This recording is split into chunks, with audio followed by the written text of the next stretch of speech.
You're listening to the Faith Breathed Hope podcast, episode number 52. Today I speak with business marketer, creator of My Christmas Snowflake, survivor of ulcerative colitis, and my friend Krysta Eichelberger on finding yourself again when illness tries to define you.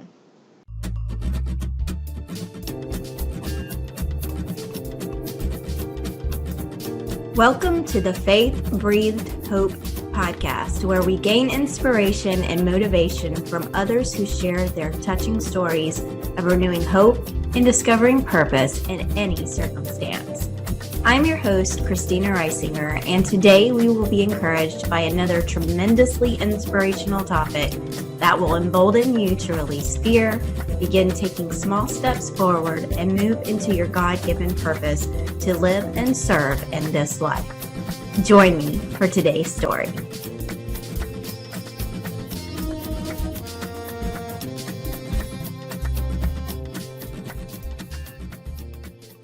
Hello, Krysta, and welcome to Faith Breathed Hope. I'm so excited that you're here today. How are you? I'm doing well. Thank you so much for having me, Christina. I'm excited to be here. I am glad. So the first thing I've had everybody do this season is have a little icebreaker, tell a little something interesting about yourself and share with the audience. Can you do that, please? Sure. So something interesting that I'll probably even mention later too is I am obsessed with Christmas, to a fault, my poor husband, but I started a Christmas subscription box. So yeah, that's my interesting fact. And there's a lot of diehard Christmasers out there with me. So yeah, it's fun. Yeah. I love Christmas too. I love decorating and get excited like a month. There's just something cozy about it. I love it. It's like a magical time for sure. It is.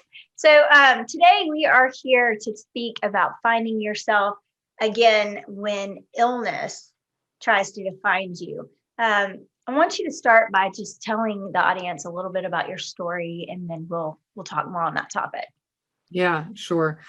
Yeah, and I'm sure everyone that's on your show and the episodes I've listened to, everybody has a winding road to get to this point, right? Where faith has breathed hope.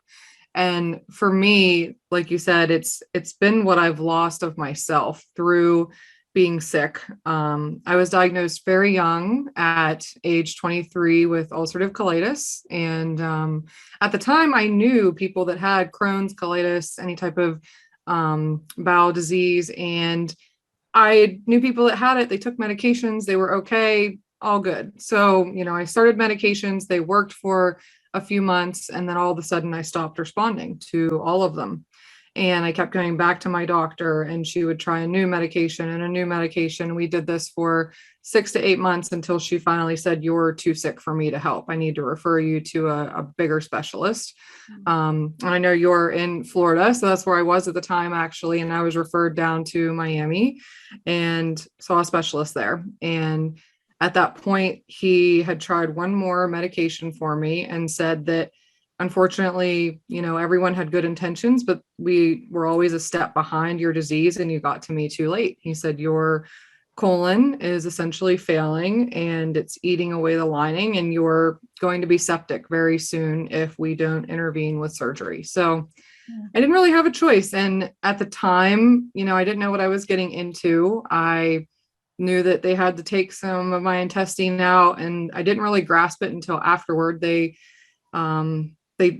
told me they were going to, but you don't realize what you're walking into. It's like the stuff you learn in health class for like one lesson, and you read a sentence that you could have like an ileostomy bag on your stomach and what it does. And that was what I walked into. So they took out all of my large bowel. I ended up with an ileostomy bag. And today I'm lucky enough to have a newer technique that they do called a J pouch. And they basically, without getting too technical, used my small intestine to make a pouch inside, and I don't carry the bag anymore. But that was huge for me to take on that young. And having surgery itself as the only option has brought on a whole new challenge of issues with like fertility now and scar tissue. And I've had 5 revision surgeries, and it's just been a long road. And it's kind of like a struggle in darkness and silence type of illness where people don't feel comfortable to talk about it because it's embarrassing or it's hard, or you can't see it on the outside, it's almost hidden. And so yeah, that's my story. And I'm excited to be here and talk a little bit about it and hope that it can help someone else. Well, I'm certainly glad that you are open to sharing about this. I know there's somebody out there that needs to hear it. I do have several questions right off the bat. Number one, you said ulcerative colitis. I've heard of irritable bowel syndrome. What's the difference between all of that? So Crohn's and colitis are types of irritable bowel diseases, and IBS they call it a syndrome. So it's not a technical disease, but it's basically just like mild inflammation that has triggers, is how I understand it. But then irritable bowel disease is when it's an autoimmune condition that your body basically fights itself and it can't fight off the disease that's in your intestines. And those are Crohn's colitis, ulcerative colitis. There are a lot of autoimmune that are kind of like that, but those three mostly fall into the irritable bowel disease. Okay. So, and they're not related to this leaky gut syndrome that we've all kind of read about and heard about lately. Is that different too, I guess? Yeah, so they can be. It's not, that isn't a technical one that falls under there, but that is a complication that can come with any of them. And people can have leaky gut and it's not considered any type, like an actual IBD issue, but you can just have that, as far as I understand, without having a diagnosis of like Crohn's or colitis. Okay. So you had mentioned that you were really young when you were first diagnosed. And so I want to know what your first reaction to, I mean, obviously you had been going through symptoms, in order to be diagnosed. Leading up to that, when you received that diagnosis, was it a huge shock? Had you suspected it? I know you like to research. Had you already researched all the things and were kind of preparing yourself at, what did you say, 23? So you said at 23, how did that feel? I mean, how did you take it? How did you respond to the actual diagnosis itself? Yeah, well, people in my family have Crohn's. And so I knew when I was diagnosed with the ulcerative colitis that it was in that family of intestinal disease. And I knew that everyone I knew was on medication. It managed it fine. They were good to go. So going into it, I was like, okay, I have this thing. It's an autoimmune. It'll be with me forever. That kind of stinks. I was, bummed about that, but I figured I could just treat it with medication, do what the doctor says, and move on. Well, that wasn't the case. So that was the part I wasn't prepared for, and not responding. And I didn't know what I know now. So back then when I was taking the medication, they kept telling me, inflammation can take 30 to 60 to 90 days to calm down.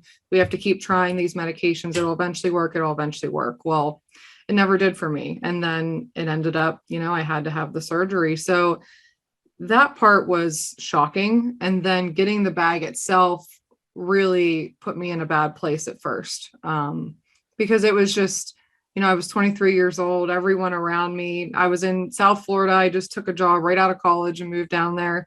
And everyone was on the beach every weekend and shopping and going out to eat and just, having fun. And I was at home trying to figure out how to change my appliance so that I could poop in a bag out of my stomach. So it was life altering to say the least. But that was kind of, probably what honestly ended up and had me end up here is, I had to decide at that point, do I just become a hermit, stay in my house and let this define me? Or I can choose to look at it in a more positive way, spin it in a way that can help others. And how do I take a pride stance to this? This is what, God has put on my plate for a reason. And it was my job to just navigate that. So would you say that the emotions that came up were fear and I guess maybe being embarrassed, or yeah, I don't know, maybe even resentful to other people? What did that look like as far as all the things that came up? And I'm sure it was a lot. All the emotions. Yeah, it was all the emotions. I was angry, hurt, scared, definitely resentful, half upset at the doctors meant well, but they never figured me out. And, it had a lot of the guilt, the mentality of like, why me? It's not fair. And I was so young. I'm like, this isn't supposed to happen. And all of those are so hard to push past. And, it always honestly did come back to me, going back to my faith and knowing that, God's bigger than this. He can handle my fear. He can handle my doubt, let it out and just keep moving, keep getting back up, keep getting back up. And that was like, that's what took me the longest to learn, was that, honestly, we fall because we get to enjoy getting back up and finding positive things in the good. And life can be both hard and beautiful at the same time. So a lot of good came from it, but at first it was not good. And to your point, I felt all of the emotions. I love that you said life can be hard and beautiful at the same time. I believe our key thing in life, we follow the kingdom of God as Christians. We want to do what the Lord wants us to do despite our circumstances. Paul certainly talks a lot about that. And one thing that I talk to people a lot about is being able to walk through those circumstances and still find that hope. And in the scripture, I believe that we are called to persevere. I think God wants us to be, not that he necessarily wants us to be handed these circumstances, that he certainly allows certain things to happen, but it's for our good eventually. It's hard to tell anybody that who is going through any kind of grief. Like, why in the world would God ever want me to be this way? But like you said, you can find the good things in it, and you can build upon that. You can develop that, and you can become better, and you can be better for other people as well. Is that the experience that you have had moving forward with that? You said that your faith was, something that you had to work on, and I'm sure you had a lot of surrendering and chats with God about it. Oh, yes. What does that look like? Yeah. And it's exactly like you said, and just finding that in the hard and coming out, like, that's the hardest part, is coming out of it and really searching for those things and to hold on to. And now I look back and I look at some of the relationships that came out of that people I've met that have been through so much and have also been through the same things. And some of those people are some of my greatest friends today. And, I'm simple things like I'm more present at Sunday dinner, for the longest time, it crossed my mind that like, I might not have been here for this, and it's little things that you can hold on to that we all know inevitably we're going to die. So, and that sounds morbid, but that's just how I look at things now, and like, I'm like, I got more time. I got another chance to do something with my life, to have a purpose, to take the lessons, to help someone else that could be going into this terrified, and show them that don't worry, there is another chance to stand back up. You're going to get through this. I'm not terminal. It was a little rocky there for a while, but, ultimately I get more time. And those are just things that you can look at in any hard situation, I think, and just say that you can get there, and it's God's plan no matter what. And, you just have to keep standing back up.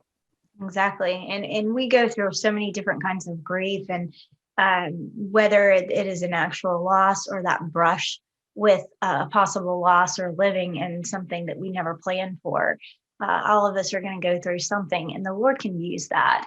It might not be that we want him to, because we would prefer it to be easier. We would prefer not to have to go through these things and feel these emotions and experience the loss or the grief that comes.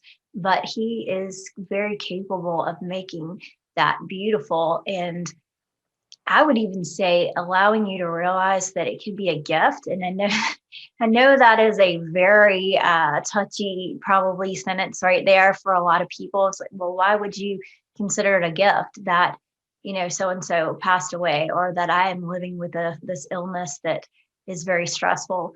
But, I have seen in my own life that, with my daughter that passed away, and she, I was able to learn that her life was a gift. It wasn't just something that was stolen from me.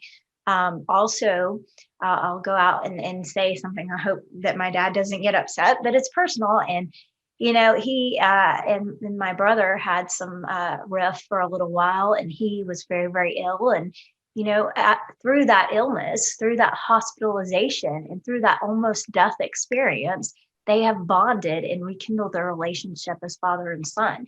So God did allow something very beautiful to come out of that thing that we were fearing and that thing that we were really, upset about and not looking forward going through. So I'm so glad when I meet people, not that they have this, what is it? The grass is always greener, or not that. That's what is it? The glass is half full kind of a thing. Mm-hmm. But they're able to see life as there is hope, as they can walk forward, as there is, to be cliche, light at the end of the tunnel kind of a thing, that God walks with us even in the darkness, and he's there, even though a lot of times we don't see that. I want to ask you a kind of a personal question. As far as you being 23, so you're like, oh my goodness, here we go. As far as you being 23, that is a prime time to be dating, getting married. Were you already I know you're married now. Were you with your husband at that point? Was that a concern in your mind? Like, oh my goodness, now who is going to want to date me now? How did that look? Oh, absolutely. It was a huge concern. And I was dating at the time. But then when I got sick, I just kind of shut that part off. Because in my mind, I just couldn't, there's no way that I could have at that time held both and tried to think about that, because I was literally just trying to figure out how to get to the next day, which I'm sure anyone who experiences anything traumatic is just, how do I get to the next day? And honestly, I'm kind of grateful that it happened when I wasn't in a relationship or married even, because it was hard at first. And I don't know, like I kind of shut down for a little while. Like it was just literally about, I need to pay my bills, get healthy, and then figure out the rest. And I think that was a little bit of God's protection in that for me, because I needed to work through that myself and figure out who I was in this newer version of me. My life was upside down. I was a very active person, playing sports all the time still, and just like so driven. And I still am, but all of that had to be put on hold. And I was like, okay, who am I inside of this now? And how is God going to use me for this? And that was kind of the discovery of, if I can carry this baggage and get through this and get to the other side, then I can turn around and I can say to someone, let me help you carry that. Mm-hmm. And that was like the biggest eye-opening thing for me. And I've talked to now, I don't know, I haven't ever counted, but probably hundreds of people that have went through this or been approached through these surgeries, or even just diagnosed with ulcerative colitis and given advice. And some people have just expressed that they've never been able to talk to even their husbands about it because it's so embarrassing. And it's just not, it's hard, but we can get through it. And then we get to turn around and say, how can I help you too? Let me be that light, hand me your luggage, and let me help you get it to the other side too. Oh, I love it. I love it. Well, as any of us go through grief and hard circumstances, we know it's not about getting over something or moving on. It's about walking through something and moving forward, being able, like you said, to produce that light to help other people. And I honestly believe that the Lord allows us to go through certain trials so that we can serve. We're supposed to serve His kingdom. We're supposed to serve others. And like you said, that you are able to help other people who don't even know who they can talk to. They can't even talk to the people that are the closest to them. And people, we as human beings, we need that ability to relate to one another. We need to know that somebody else is walking in something similar and they're moving forward in it. They're not just stuck and dying from it. And, it gives us that little bit of hope. And that's why we tell our stories here. But also, that it comes up, the pain doesn't just go away. You lose somebody, you may be able to walk forward and you may have that peace that surpasses all understanding. But in moments, you still have that frustration, you still have that anger, you still have that pain. What does that look like, for you?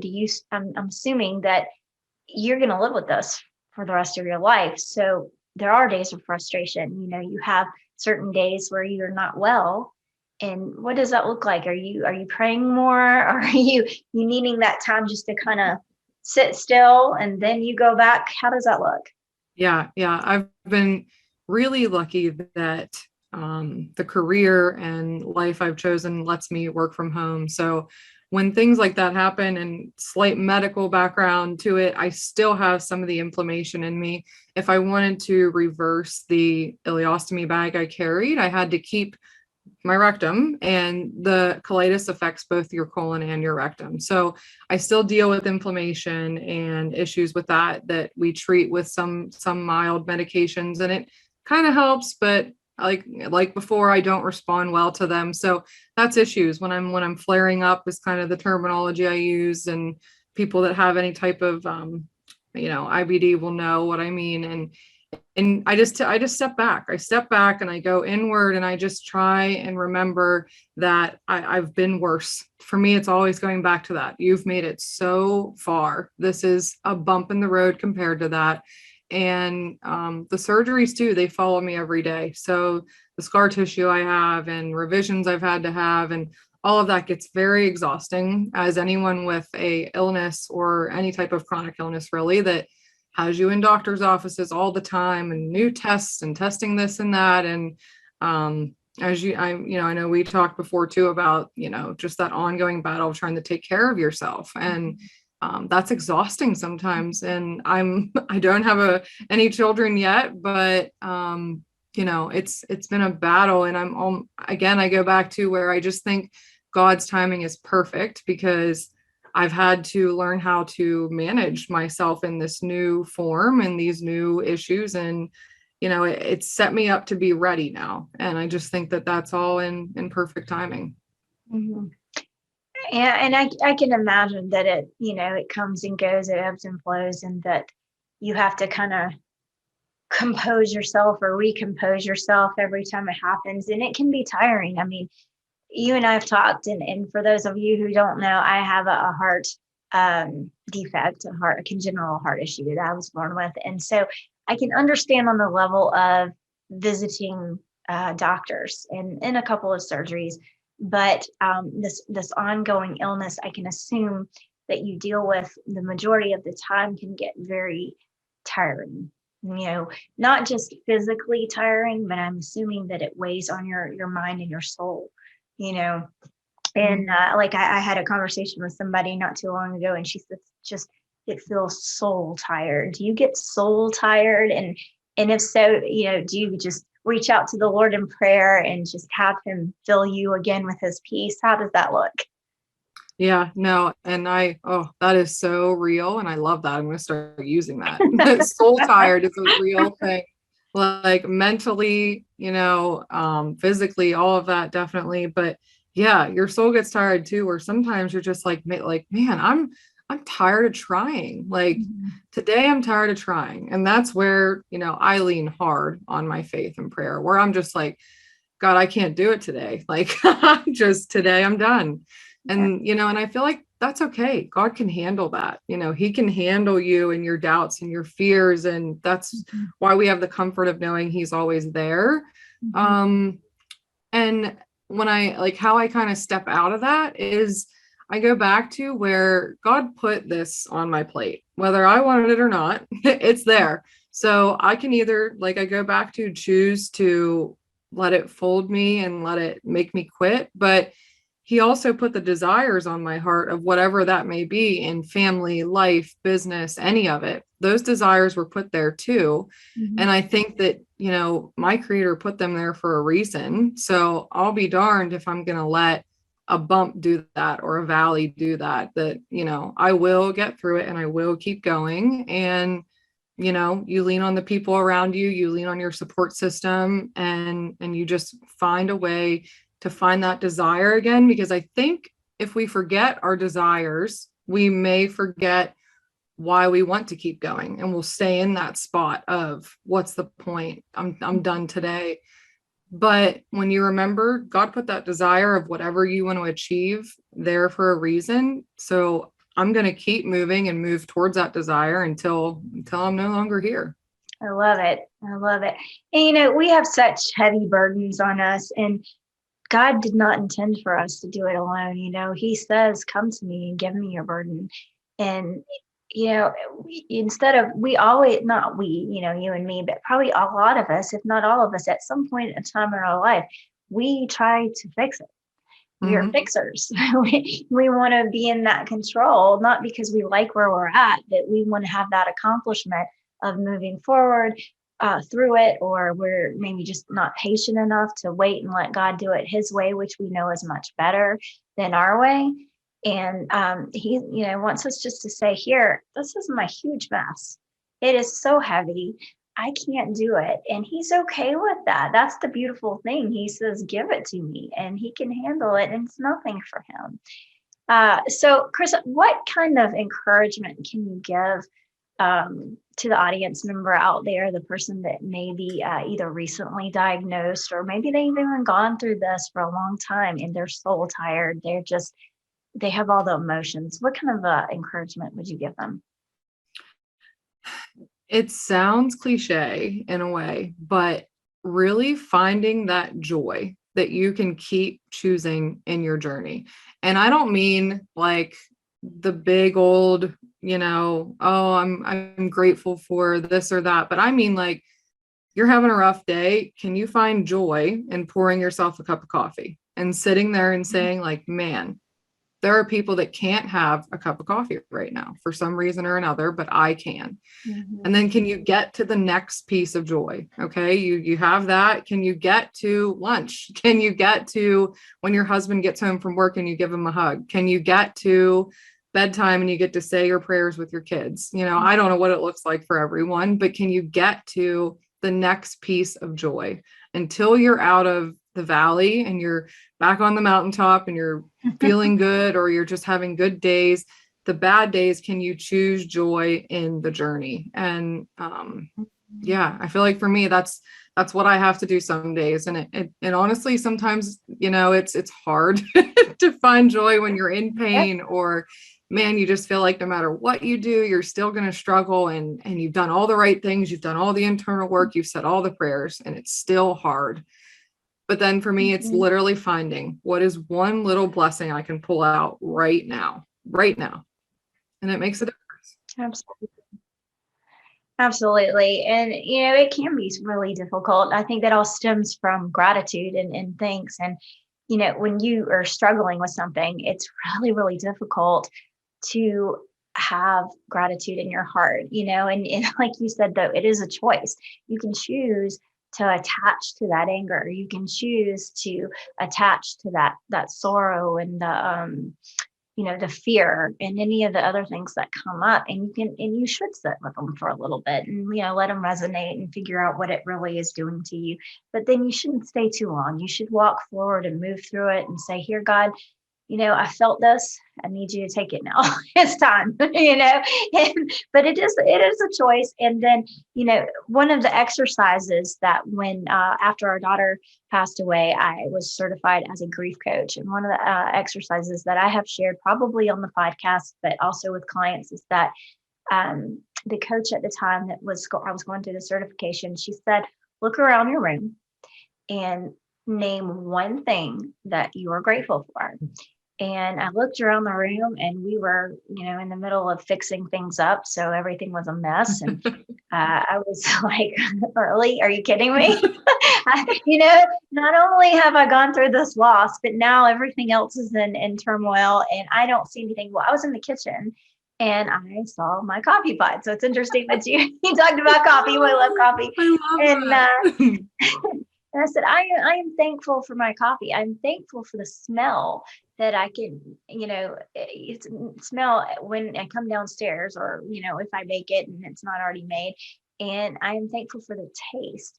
Yeah. And, I'm thankful that it enlivens my senses and that it just makes me feel nice and toasty and warm. Now, we, like you said, we're in Florida, so you don't really need to be warm, but I still like the coffee all the time. But yeah. And then what happened was, once I was able to identify that, I was able to look around the room, and then I was able to find something else. And I saw my diffuser, and I said, you know what? I'm thankful for my diffuser, and I can diffuse these scents that make me feel happy and make me feel like the house is cleaner than it probably is, and whatever, and things that may calm me down. And, it just really snowballs, and it's a really cool exercise to do. And I even encourage people to journal about it a lot too. So anyways, I appreciate that you brought that up, the fact that it is a choice, and also just this fact of just finding that place where you can really find your joy, I guess. Yeah, exactly. So Krysta, can you want to tell everybody where they can find you? And I'd love to know about your subscription boxes, because that excites me, but you can tell us all the things.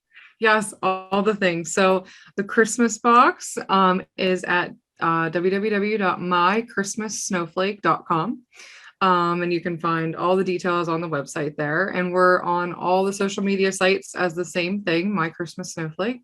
And then the Christmas Snowflake is, as I said, my passion project right now. And the other thing I do is a marketing company. Me and my husband run that together. And you can find us at ikeandco.com for that. So yeah, all the things. And honestly, you can just find me on social media. If you just want to connect and talk through anything. Happy to always chat with someone if they're going through some type of illness, or honestly, if you just want someone to lend an ear to, I'm happy to listen and hear all the things from you and just be encouragement. So always reach out. That's lovely. Thank you so much, Krysta. I've enjoyed having you on Faith Breathed Hope. So for the rest of you, continue to be blessed and bless others, and we'll talk to you next time. Thanks, Christina.